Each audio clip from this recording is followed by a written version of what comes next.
So, good morning. Welcome to the walkthrough for the latest China rotations. And the first piece that we're going to look at is this ink and colors on cotton banner. And it depicts the deity Avalokiteshvara, or in Chinese, Guanyin.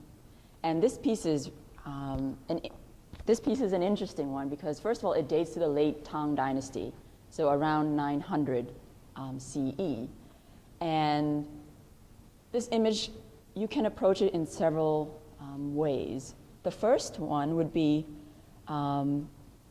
it came out of the Dunhuang area. And so for those of you who do the Silk Road tour or is familiar with the Silk Road, you know that Dunhuang is an important Buddhist cave site that has these early Buddhist paintings on the walls. And so since it dates to the late Tang and it comes out of Dunhuang, it makes sense that this image of Avalokiteshvara is he looks more male than the later Chinese depiction of Guanyin, which becomes female. And you can see this across the board. The feminization of Avalokiteshvara fits with the history of Chinese painting, so that around the Song times, the Song dynasty, the ideal beauty is more willowy and lithe and appears like a willow, if you will. And so Guanyin, to become really Chinese, she became this ideal Chinese beauty as well in appearance.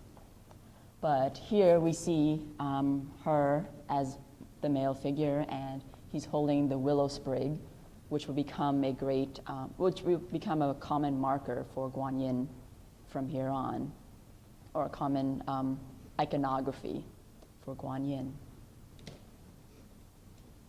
And any questions?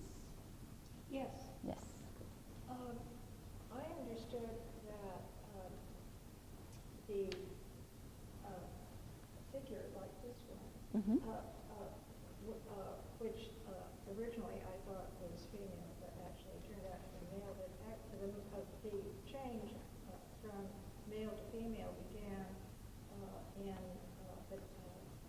the southern China, in the Canton area, in roughly the 11th to 12th century. And so do I need to change anything? No, 11th to 12th century is Southern Song, or Song dynasty, and so it does fit within that time frame. And so you don't necessarily need to change that. This predates that change, and so it does make sense here that Avalokiteshvara is still male in appearance.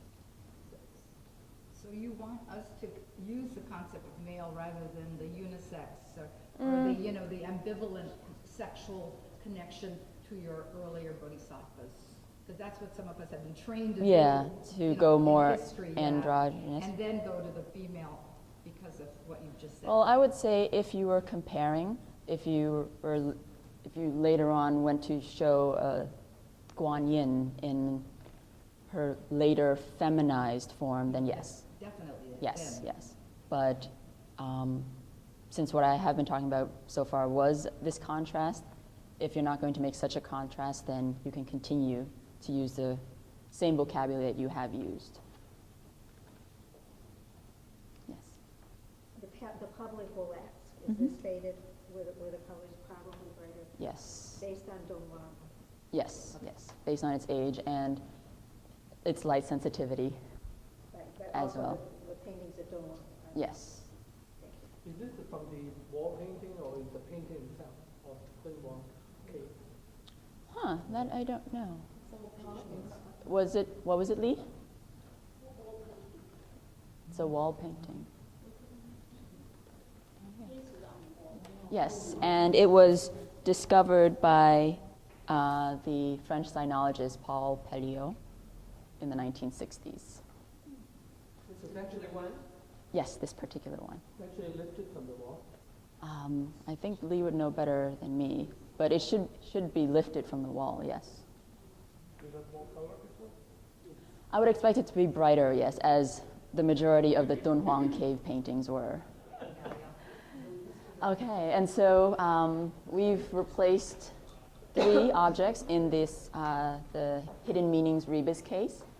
And we've replaced the former fan case with this new one here, and then 2 objects here. And so this fan case is red silk satin, and it has an embroidery, a motif of a bat among flowers. And so this is a symbol, the combination is a symbol for blessings, for longevity. And then we have a pair of ear covers, this child ear covers. It's actually embroidery on cotton, on blue cotton. And on the flip side, it's just a plain ground, but this would be the side where you would actually see it from the outside. And it has embroidery of each a butterfly among peonies. And so this combination of motif would be a blessing for wealth, honor, longevity. And then the third piece is this belt ornament. And so it would just hang loosely from a gentleman's belt, for example. And it would be from a gentleman's belt because the motif actually altogether symbolizes a wish for one to pass the examinations, success in the civil service examinations. So each includes a carp, this fish here, and each carp is supporting the so-called dragon gate. And so, the symbolism of a carp, I guess, leaping over the dragon gate is for success, wish for success in the examinations. And then also, at least for this one here, for the ornament on the right, there is a written inscription in ink. It says, Wu Zi Deng Ke, the 5 sons passed the examinations. This refers to a famous story of these very smart 5 sons who reached the highest honor in their examinations. So, and unfortunately, I haven't had a chance to look at the inscription on the other ornament yet, but I have a feeling it's of the similar vein. Any questions on these 3? Yeah, trivia. Obviously, that is for the folding fan. Were there ever cases for the round classic Chinese fan? Yes. Yeah, Good. And were they fabric also, or? they would be. Thank you.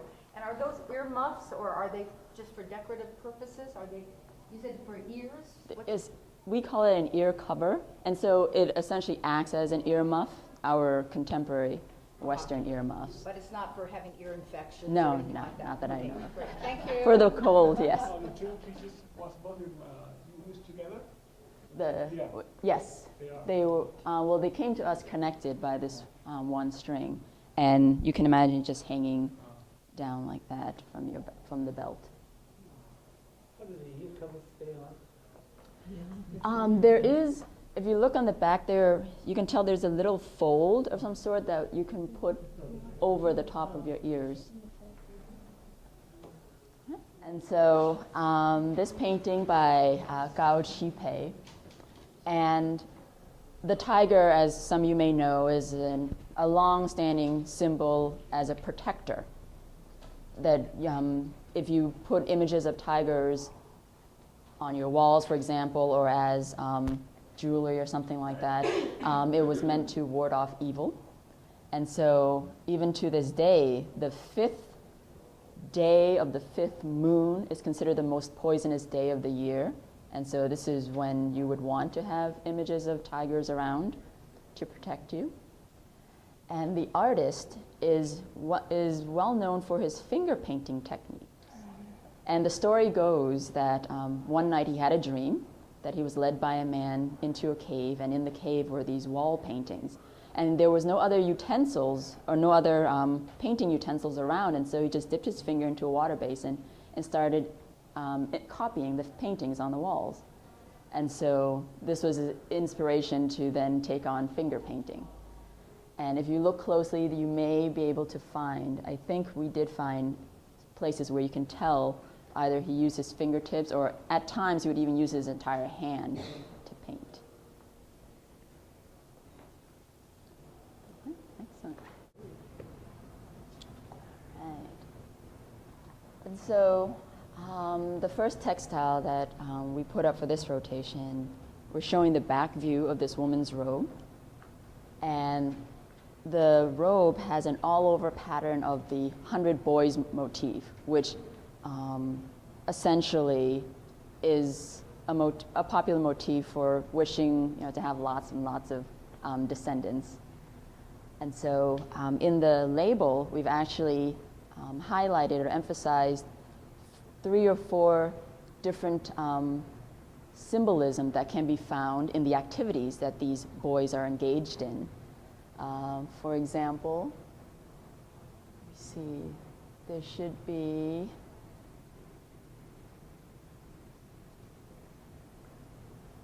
let me see.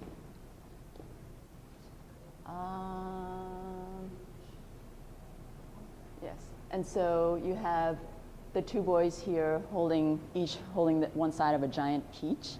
And so the peach is a symbol of longevity, but also if we really want to extend the symbolism, we can also extend it to, the peach of longevity was associated with the Queen Mother of the West, and carrying this this big giant peach to meet her is also a common symbolism.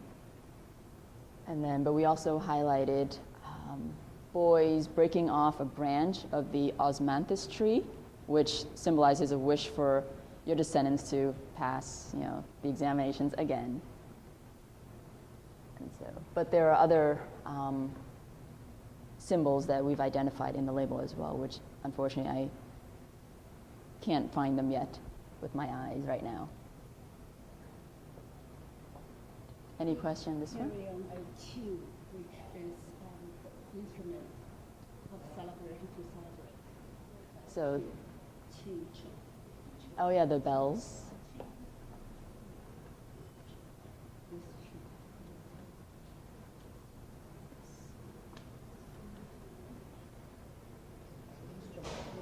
Yeah, an instrument of celebration, qing. Yes, this one right here.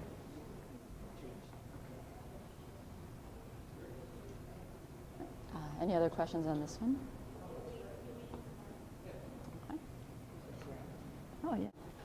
And so the second textile piece is this Manchu lady's qipao that dates to, we say before 1920, but I would definitely say before 1911. I only say before 1920 because I mentioned in the label that we can make a connection to the 5 qipaos that are downstairs in the Shanghai exhibition, which dates to the 1920s and 1930s. Now, this qipao would have been worn by a court lady in the Qing court, and it has an embroidered design of butterflies among peonies, again, blessings for wealth and honor and longevity. And our textile conservator, Denise Migdale, she and I were scratching our heads over the folds on the sleeves because it seemed like they were taken in to adjust for this individual's length of arms.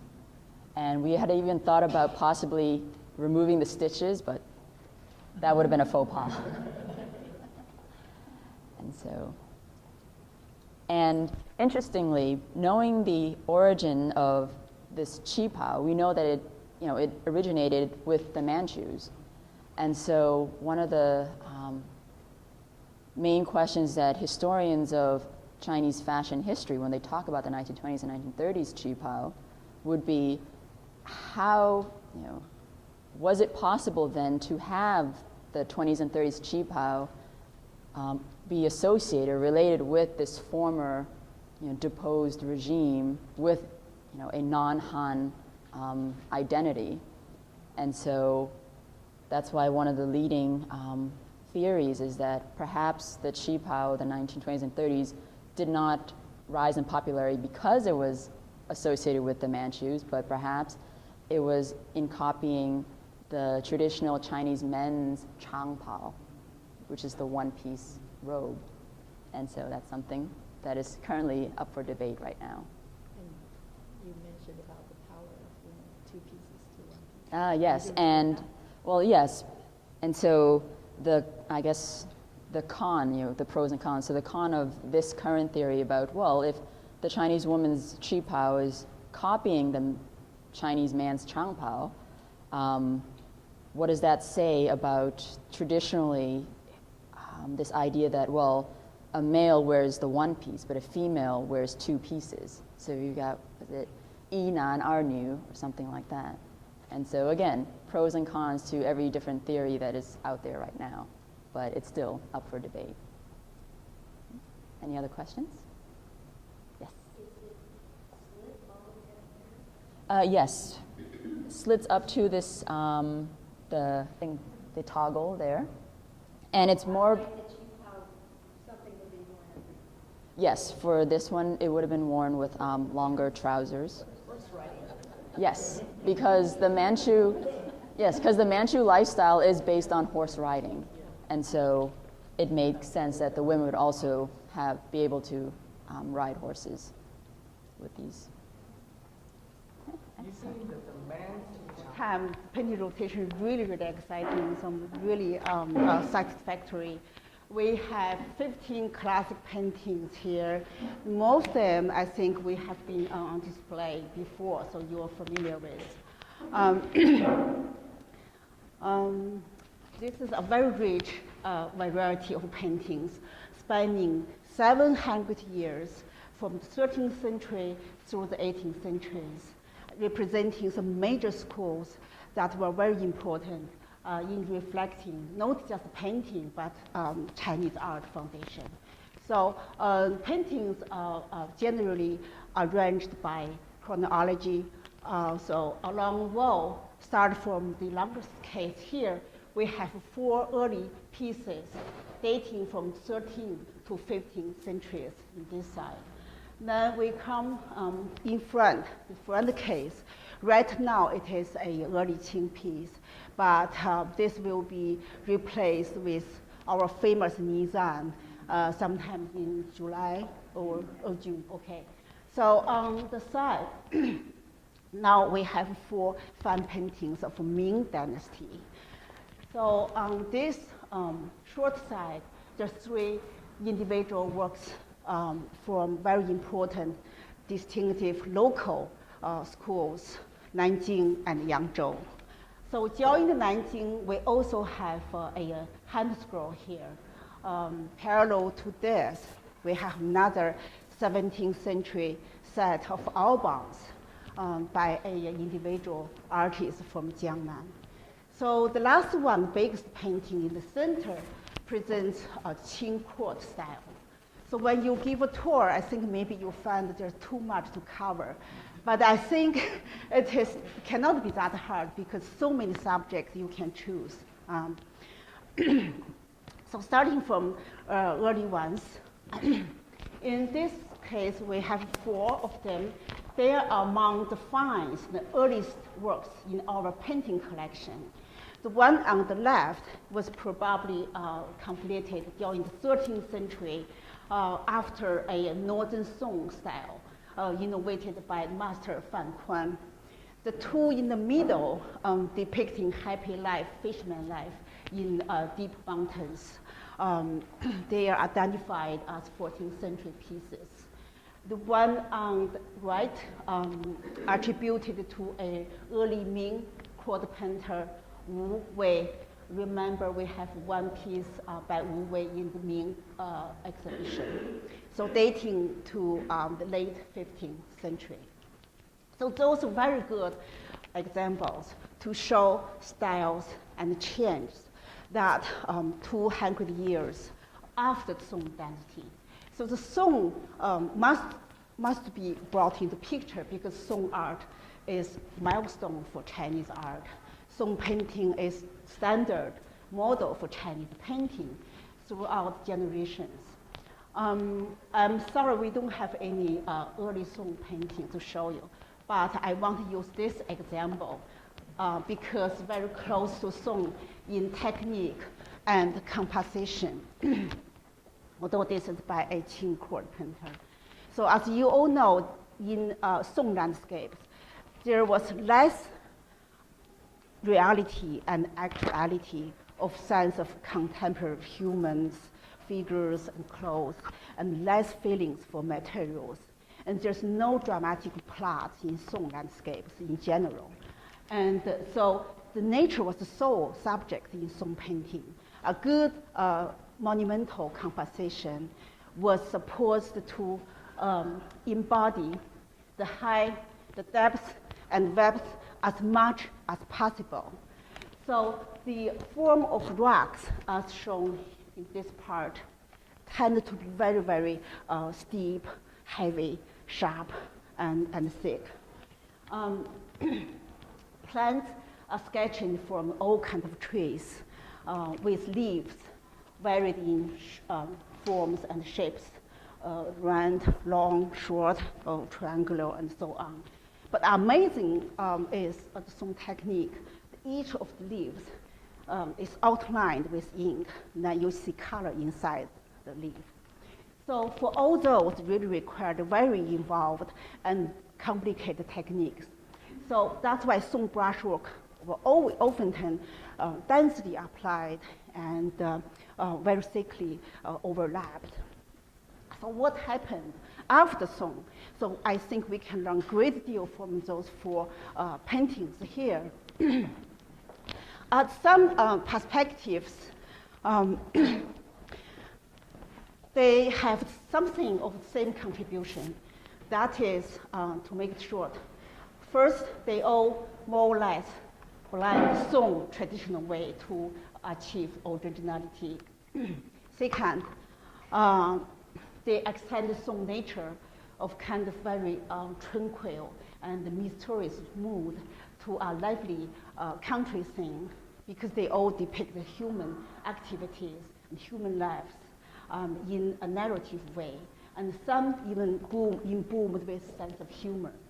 Third, the forms and shapes of rocks and hills much more softened and sweetened. So in all these paintings, the narrative story unfolds from left, going to right, and gradually upwards, as is done when you're reading most Chinese landscapes. You're from left, right, and going on this way, like zigzag path. So this one depicts an old man with a walking stick, just returning home from his journey to deep mountains. But in other case, you always see you would see old man or gentleman on horse or donkey on his journey into mountains. So the two paintings here in the middle depict a happy life in fishing village in mountain remote nature. You see there are women are doing sewing inside the country house, while men along the river shore fishing with nets, and two gentlemen there from the city on boating on the river. So this last one is very interesting. Depicts a person sitting along the river to observe a flying crane on the sky there. So the artist refined both Taoism and Song classic motifs subject into a story of Lin Bu, a northern Song poet. His poetry was read nationwide and praised by the emperor. So the court honored him with award and gifts, whatever. But Lin Bu decided to stay in deep mountains outside the Western Lake in Hangzhou for more than 20 years. He never married, just taking care of plant flower trees and cranes. So Lin Bu was remembered as a man who married to plant flowers with children cranes. So for the subject, we can generalize into three. One, traveling or seeking dao in deep mountains. Two, happy life in a fishing village. Three, retreating from society to remote nature. So those three subjects dominated landscapes for hundreds of years after the Song. So we move to Ming period there. So make it short, in general, there are two kinds of fans. Those of Chinese origin and one non-native ones. The use of fans goes back to ancient time, actually as early as Bronze Age. So if you paintings, also you can remember that in general, there are emperor or king sitting in the court. Behind him, there are always two little young guys, young servants, flapping big, long-handled big fans made of bamboo or banana leaves. So Confucian gentlemen, Taoist masters, and educated gentlemen would use feather fan. And ladies from upper class or wealthy family or even geisha house would use a round fan made of silk. So a fan like this, folding fans, were said to be introduced from Japan or Korean during the Song dynasty. Well, there are different theories about this, about the origin of fan painting, fans. I think maybe probably from Japan. If we recall, still Japanese actor would, when performing classic operas, would play with a folding fan, right? On the other hand, I haven't come across any materials that supporting or prove folding fan existed in China in early period before the Song. So in the Chinese literature, the earliest known record that mentioned folding fan was in a book titled Dreams and Fantasies in the Capital, written by a 13th century person, Wu Zimu. So he was the eyewitness of Southern Song capital, Hangzhou. It is said that he went out every day and spent a lot of time exploring city scenes in Hangzhou area. Then he put down the things that he saw. So we can imagine from his description that great prosperity and luxury life that in Hangzhou during the Song period. But anyway, so I truly believe that is from Japan anyway. During the Ming Dynasty, the growth of literary art and educated class made the fan absolutely necessary symbol or icon for gentlemen educated class. So there are two paintings, one in the History National Museum, Beijing, the other in the Nanjing Museum. Both depict the city scenes in the early capital, Nanjing. So in the paintings, we see a crowd of men hung out holding either a feather fan or folding fan. So, and they all wear a long robe, that kind of clothes indicating their social status as of belonging to educated or middle or upper classes. So fan was really a fashion and a outfit for men to show off, just like with neckties that men wear today. So the most commonly see design on fans is one side you have a painting, scenery, flower, whatever. The other side with calligraphic works here like this. So because fan were collected, paintings on fan were shared and admired. So at gatherings, all the scholars would coordinate to paint or write calligraphy on fans, meant to be a gift celebration of birthday or special commemorating records of special day or event. So fan became very a symbol for gentlemen. So it is not exaggerated. A gentleman would not go out without a fan. And this is most common form and tool that intellectuals use to communicate. So the artistry of fans is judged one way or another. So is fans owner. So gentlemen would choose different fans for different occasions and exercise a graceful gesture in using fan. So I tried this, but it's too new, so I could not do that. Also, the paper and frame were the elements getting attention. Good carving on frame would increase value and to be appreciated. Frame could be made of all kinds of trees, bamboo, ivory, or lacquer. So from the late 14th century on, the paper with gold flakes or gold surfaced paper became very popular and sought after. So for demanding market in local, Suzhou produced the best quality of gold surfaced paper. Depending on the gold amount, so the paper would come out with 3 different grades of shades. Gold yellow, which is color close to gold, and reddish yellow containing some metal brass, and silver yellow with some silver. So if you look at those 4 paintings, they show different tones of gold. So the 2 on the left were painted by Ming's school, by Wu school masters, Wen Zhengming and his follower Lu Zhi.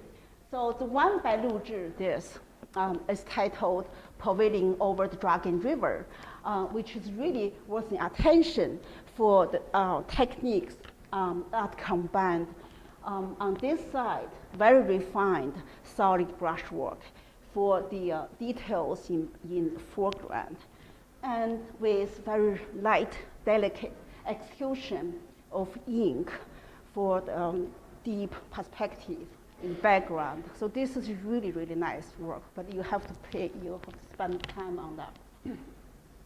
Next to that is one painting, fan painting by an individual artist from also Wu area, or Suzhou area, Tang Yin. So Tang Yin was given a title, the #1 genius of Jiangnan, by his contemporaries. So he's really remarkable. He dedicated this painting to his friend, and painted his friend in here as he just had found his destination. It took me actually days to understand this painting. So I'm not going to explain anything. If you look at the painting, you laugh, means that you understand Tang Yin's sense of humor. But I have to point out that apply ink on gold surfaced paper is very, very difficult and challenging because the paper does not absorb water as regular paper like this, xuanzhi. So these 4 works is really, really remarkable. They're amazing. They show the high quality of controlling paper, ink, and brush. We move to here. This artist of the Qing dynasty. The one on the left was by a Kun Can, known as one of the 4 monk painters based in Nanjing. So a native of Hunan, Kun Can converted to Zen Buddhism in his 20s and traveled widely. So when the Manchu took over the country, so Kun Can decided to be a loyalist to the Ming, so he retreated to mountains outside Nanjing. Same political reason bounded Gongxian, also from the Ming, from the Wu area, who did this painting. And Fan Qi from Nanjing, his hand scroll shown here. So along with others, this is a group of very poor artists, hardly made their living by selling paintings in Nanjing. Gong Xian is very interesting that he believed one should understand nature before you study all the masters. So in this painting, on one hand, you can see that Gong Xian responded to Song very traditional way for the solidity and space. But on the other hand, he betrayed Song approach. He did not use the outlines like there, for the leaves. He did not use texture strokes for the rocks, like shown there. So what we see here is only layers of ink, dots. So that's the way used in watercolor and oil paintings. That can make a contrast to the one by Kun Can. Kun Can did not use any ink washes, but only dry ink. So it is said that Nanjing artists were very influenced by Western art. It is true, but it's not the case that affecting every single piece or every artist. For me, like Kun Can's very dry ink and very translucent composition were rather derived from the master Nizan, but not rather than Western pictorial art. The last one in this case was by Hua Yan, represents Yangzhou school. Hua Yan comes from Fujian. He from very low poor family. He was homeless for many years until he settled in Yangzhou. So Yangzhou, about 70 or 80 miles to the north from Nanjing, was one of the very major port cities, boosted with energy, money, and culture. So Yangzhou artists shared ideas of Nanjing artists, especially those of four monk painters. So this group of artists, they also have a reputation as eccentric artists. They cared less about courtly imperial art. They wanted intellectually, emotionally, politically freedom from unorthodox art. So they always concerned with reality, real world, and very easily understood subjects. So let's see the last painting here, the largest one by a Qing court painter, Yuan Yao, the second generation serving the Qing court as a painter and subject of architecture. So this is typical Qing court style.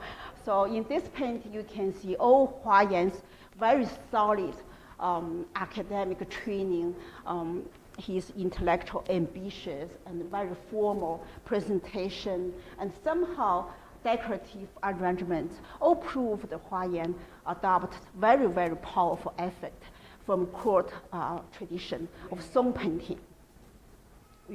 Yuan Yao from Song, from court tradition of Song painting. So we have all variety paintings. So we have 6 months until next rotation. We'll come back with contemporary and modern paintings. So take great opportunity of this rare opportunity for study on classical painting. I think really fantastic that we have some, we can talk, many stories you can talk.